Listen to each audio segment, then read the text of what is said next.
Are you bored in quarantine? Do you want a way to express yourself creatively?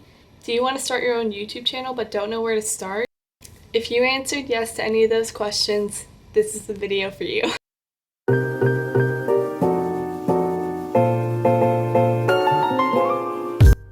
Hello guys, welcome back to my channel, or if you're new, hi, I'm Ella.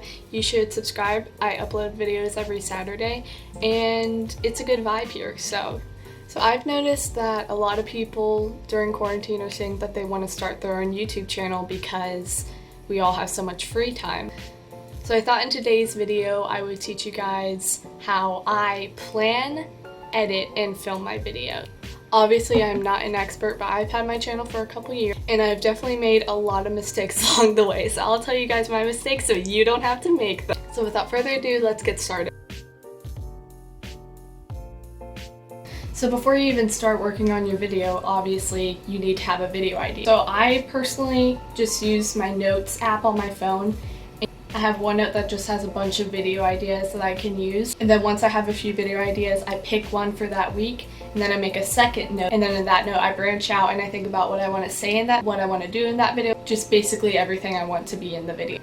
However, I don't recommend like writing a script for your videos unless you're like an animation channel. Just think of a few things you want to say in the video and then just kind of improv the rest. So what you need to do when you're thinking of a video idea is you think of what's trendy and then put your own creative spin on them. And if you want to grow your channel, you definitely should make videos that are searchable. For example, I did a ukulele tutorial video, and that video did pretty well compared to the other videos on my channel because that video is searchable. And also make sure your videos show your personality and who you are as a person, because no one's gonna watch your videos if you're just putting on a character. Unless you're Miranda Sings. Miranda Sings can do that. Alright, let's get on to how to film your video.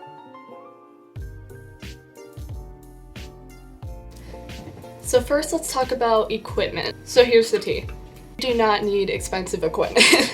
If you are just starting out your channel, I don't recommend buying a camera because there is a chance that you will end up not enjoying making videos and quit in a little bit, and that's perfectly okay. I would recommend either using your phone, because phones have great quality cameras, or if you already have a camera that you've had for a while, you can use that. My sister already had a camera when I started my channel and she let me use it for my channel. So this is the camera I used when I first started. This is the Canon PowerShot ELPH 300HS. She's very small, but she is a great camera. If you want to buy a camera and you want a cheap one, this is really great. Honestly, if I wanted to, I could still film my videos on this. But if you know me, you know I'm a camera nerd, and if I had the money to, I would buy cameras left and right all the time. And then I decided I wanted to upgrade, and now I'm using the Nikon A900, I believe it's called, and I really love it. Obviously, there's the well-known Canon G7X. If you want to start a vlog channel and you want to buy a camera, that would be a great option. And then there's a camera that a lot of my favorite YouTubers use, which is the Canon M50. I personally want to buy this camera one day. It has great quality, an interchangeable lens, and a microphone input, which is fantastic. I will link all these cameras I mentioned in the description.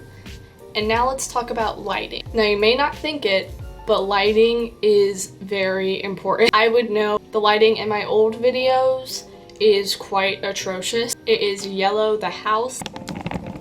I got a ring light and I love her. You can get ring lights for very cheap on Amazon. And if you don't want to buy anything for lighting, use natural light. Natural light is just the light coming out of your window. Part of the lighting in my videos is also from natural light because I always have my windows open. I also try to film my videos pretty early in the day. I'd say late morning to early afternoon, because that's when the lighting is best in my room. It's cloudy today, so this may not be the best example, but if you look at my last couple videos, you can see. And lastly, your setup. If you've been on my channel before, you know that this is my signature setup. It's just, I make my bed all nice, I have my Broadway posters. I know that spot right there is empty, but my head covers it anyway, so it doesn't really matter. So I will show you guys how the setup looks from my perspective. So I just have my camera right there. I have this small tripod. I also stacked the tripod on top of a couple things just so it's a little bit higher. I have my ring light right there. I also have a lamp right there for some extra lighting. and some water because I get dehydrated when I talk a lot. So that's my normal setup, and then there's a setup I use when I stand up in my videos, and I will show you that right. So this is my setup I use when I'm standing up. It's literally just my closet. I have my little mood boards over here. Got the ukuleles, it's nice and cute. It's the setup I use in my what I'd be wearing if we weren't in quarantine video.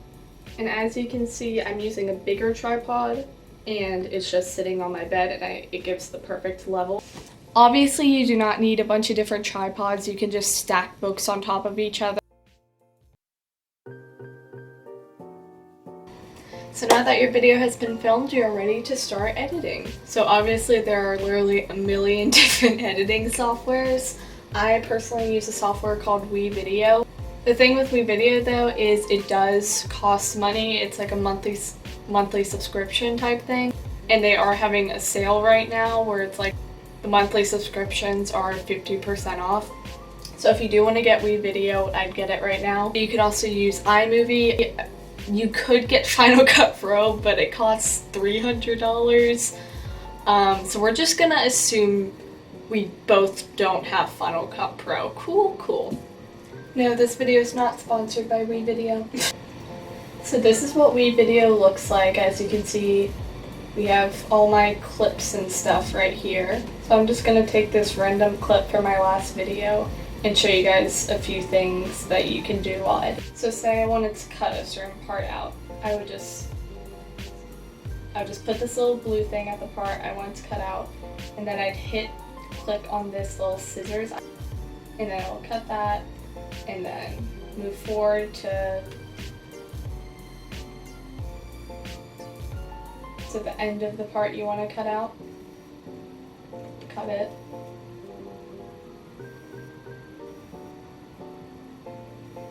And then just delete that clip in between. I'm sorry, my computer's being very freezy right now. I don't know why, probably because you just put those two clips together. So another thing I do in my videos a lot is the animation where I zoom into my face. So let me show you how to do that. You do the same thing, you take the clip that you want to edit. Tabs right here, which are different things you can do. You can adjust the audio. You can adjust like the saturation and the color. You can do a green screen thing. But for my animations, I go to this tab right here. And then on this start part is the part I want the zoom in to start on. And then I hit the end one. And just zoom in to where I want it to zoom in.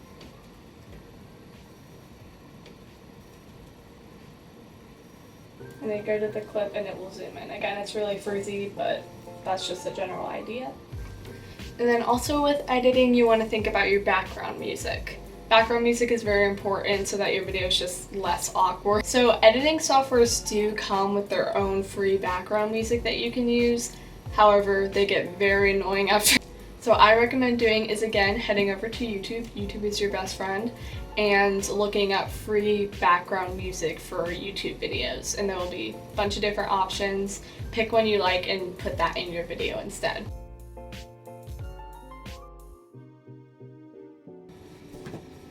Now the last thing I want to talk about today is thumbnails. So thumbnails are very important for your video. You should put some effort into them because they're the first thing people see when you upload a new video. So you want it to be aesthetically pleasing and nice looking so that people will want to click on your video. So for thumbnails, there are two apps/websites that I recommend. Either PixArt, which is an app on your phone, or Adobe Spark, which is a website online. They are both free and they're both amazing. It really depends on what device you're using. If you're using a computer, use Adobe Spark. If you are doing it on your phone, use PixArt. I most of the time use Adobe Spark and I really love it because it provides you with different templates and ideas you can use for your thumbnail so you don't have to completely start from scratch. With PixArt, you kind of have to start from scratch. So that's pretty much it for thumbnails. Just get creative with them, you know? And the last thing I want to say is just remember YouTube is supposed to be fun and a way to be creative. If you are not having fun with your videos, maybe try experimenting with different type of content or a different editing style. Because trust me, like a year ago, I wasn't really having fun making videos and I wasn't uploading consistently. But now that I figured out what kind of content I like to make and how I like to edit, I love making videos and I'm able to do them weekly now. So that is all for this video. I hope you guys enjoyed. Hope this was helpful. Comment below if you have any questions. I try to respond to most of the comments. Again, if you haven't already, hit the subscribe button and I will see you guys in my next video. Bye!